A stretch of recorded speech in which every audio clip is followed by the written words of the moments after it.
L'erreur, c'est seulement un défaut. Pour examiner la vérité, il est besoin une fois dans sa vie, de mettre toute chose en doute autant qu'il se peut. La lecture de tous les bons livres est comme une conversation avec les plus honnêtes gens des siècles passés. Il n'y a personne qui ne désire se rendre heureux, mais plusieurs n'en savent pas le moyen. L'homme est une chose imparfaite qui tend sans cesse à quelque chose de meilleur et de plus grand qu'elle-même. Je prends beaucoup plus de plaisir à m'instruire moi-même que non pas à mettre par écrit le peu que je sais.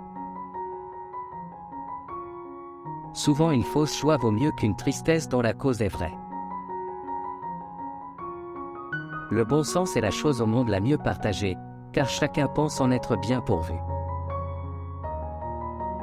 C'est proprement ne valoir rien que de n'être utile à personne.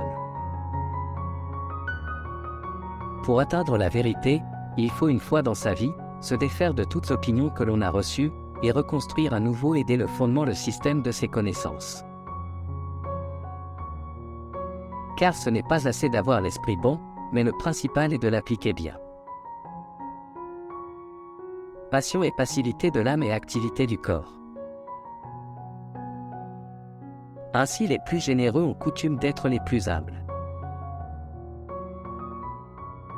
La parole a beaucoup plus de force pour persuader que l'écriture.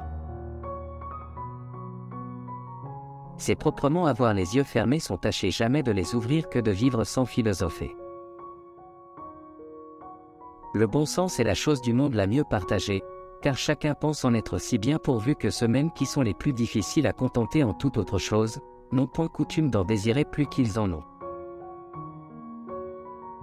Les hommes que les passions peuvent le plus émouvoir sont capables de goûter le plus de douceur en cette vie.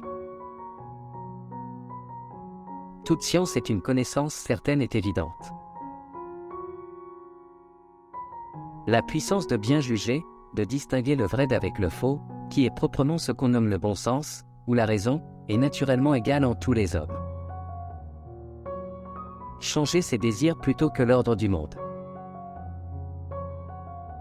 Les plus grandes âmes sont capables des plus grands vices, aussi bien que des plus grandes vertus.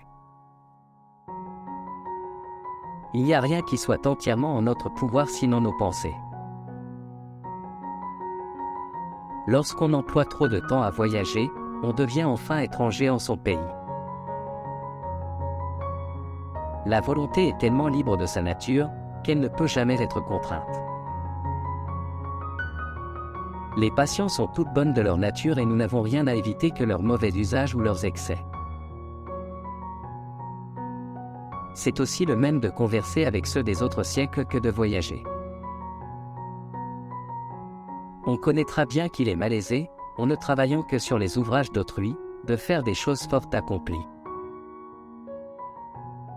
Mais qu'est-ce donc que je suis ? Une chose qui pense.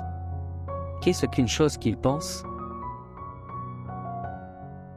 Ce qu'on nomme communément envie, est un vice qui consiste en une perversité de nature, qui fait que certaines gens se fâchent du bien qu'ils voient arriver aux autres hommes.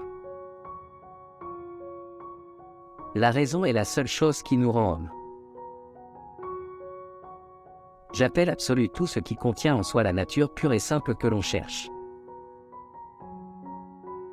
On ne peut se passer d'une méthode pour se mettre en quête de la vérité des choses. La pluralité des voix n'est pas une preuve, pour les vérités malaisées à découvrir, tant il est bien plus vraisemblable qu'un homme seul les ait rencontrées que tout un peuple. Il n'y a aucun vice qui nuise tant à la félicité des hommes que celui de l'envie.